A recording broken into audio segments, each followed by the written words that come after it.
In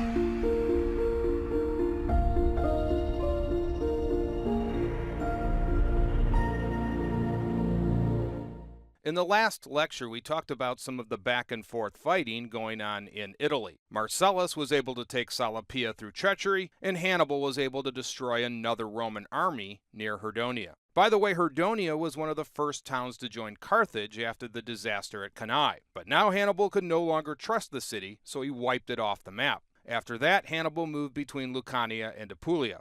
Hannibal was never stationary for too long. He could not afford to remain in one area, as he needed to keep the Romans off balance. Marcellus kept in contact with Hannibal's army, but only after carefully scouting the surrounding countryside. He was determined not to fall victim to one of Hannibal's traps, as so many other Romans had done in the past. At the end of 210 BC, Hannibal set up winter quarters in Tarentum. Marcellus also set up winter quarters, and the action died down in Italy for the time being. Now let's move on to 209 BC and turn our attention back to Iberia. We last left off with the death of the two Scipio brothers in 211 BC. Petty rivalries between the Carthaginian commanders prevented a complete rout of the Roman forces in Iberia. In 210 BC, Publius Cornelius Scipio was dispatched to the region in order to assume command of Rome's battered forces. The campaign must have weighed heavily on his heart, as both his father and uncle had died in Iberia. After he arrived, Scipio immediately set up winter quarters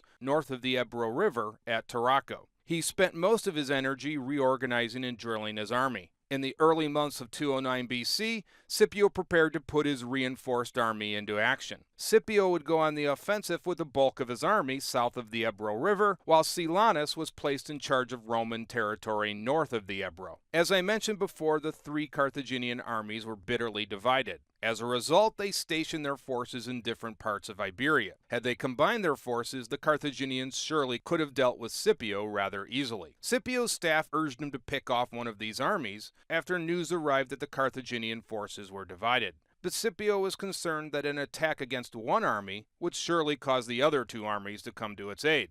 And Scipio knew he was not yet strong enough to take on all three of these armies at once, the very thing that had happened to his father and uncle. Instead, he decided to focus his efforts against the city of New Carthage, which was situated in a prime location on the eastern seaboard of Iberia. The city had been left relatively unprotected, as the three main Carthaginian armies were located farther to the west. Livy writes that New Carthage was, quote, a city not only rich in its own resources, but also with the enemy's war stores, their arms, their war chest, and hostages drawn from every part of Spain. It possessed an additional advantage in its situation, as it afforded a convenient base for the invasion of Africa, and commanded a harbor capable of holding any fleet, however large. End quote. I think Scipio's moves and decisions in Iberia show him emerging as a great commander. First was his total determination to avoid a major confrontation with the Carthaginians that might have resulted in the destruction of his army. But also a point I admire is his decision to focus on high-value targets in Iberia, targets that would provide immense resources and strategic value.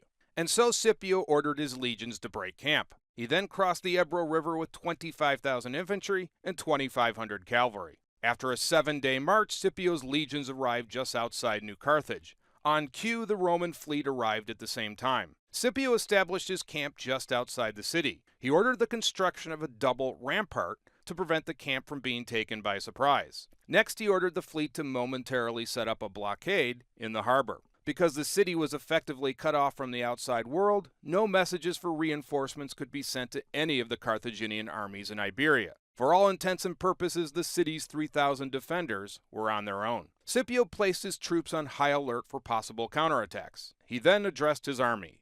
Quote, you are going, it is true, to attack the walls of a single city, but in the capture of this one city you will have secured the whole of Spain. Here are the hostages taken from all of the nobles and kings and tribes, and when once these are in your power, everything which the Carthaginians now hold will be given up to you. Here is the enemy's war chest, without which they cannot keep up the war, seeing that they have to pay their mercenaries, and the money will be of the utmost service to us in gaining over the barbarians. Here are their artillery, their armory, the whole of the engines of war, which will at once provide you with all you want, and leave the enemy destitute of all he needs. And what is more, we shall become masters, not only of a most wealthy and beautiful city, but also of an excellent harbor, from which all that is requisite for the purposes of war, both by sea and land. Great as our gains will be, the deprivations which the enemy suffers will be still greater."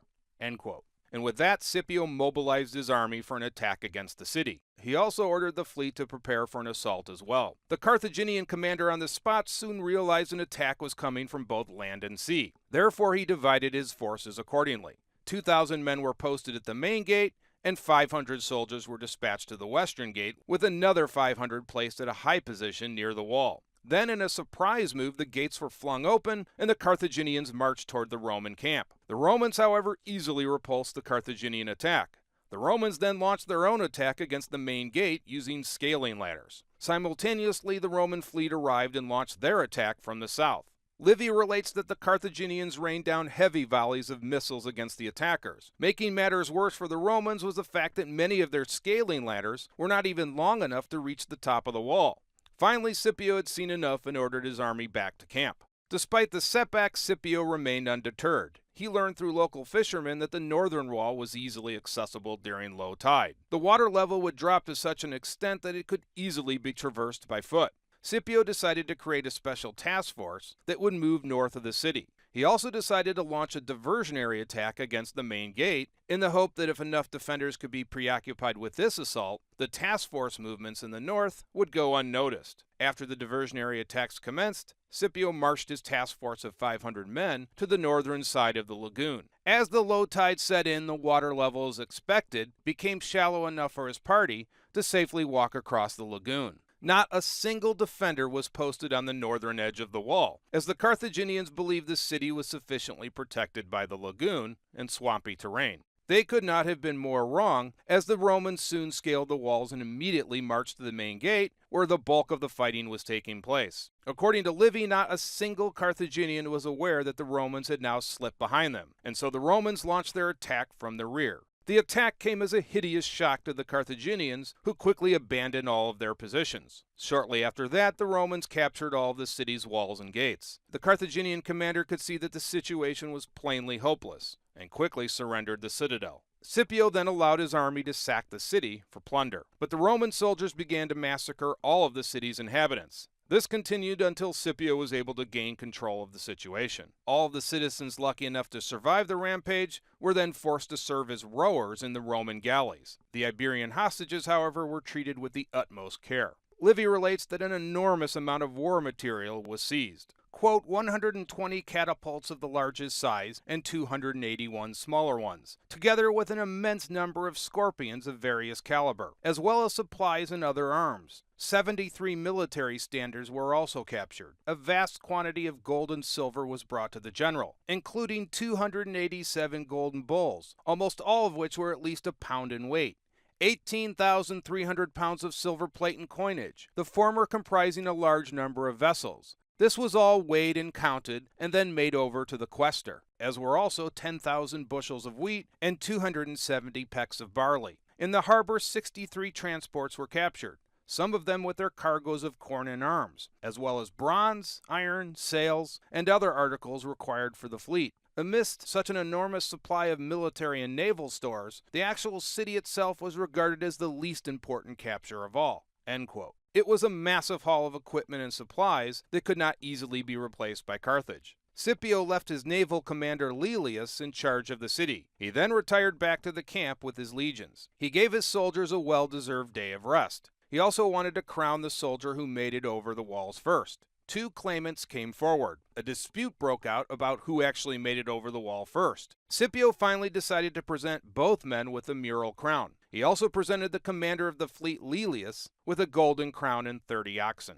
Scipio now set about the task of dealing with the hostages that had been taken by the Carthaginians. Scipio decided to ascertain the place of origin for each hostage. Quote, messages were then dispatched to their homes, bidding their friends to come and take charge of those who belonged to them. Where envoys from any of those states happened to be present, he restored their own relations to them on the spot. The care of the rest he entrusted to Flaminius, with instructions to show them all kindness and protection.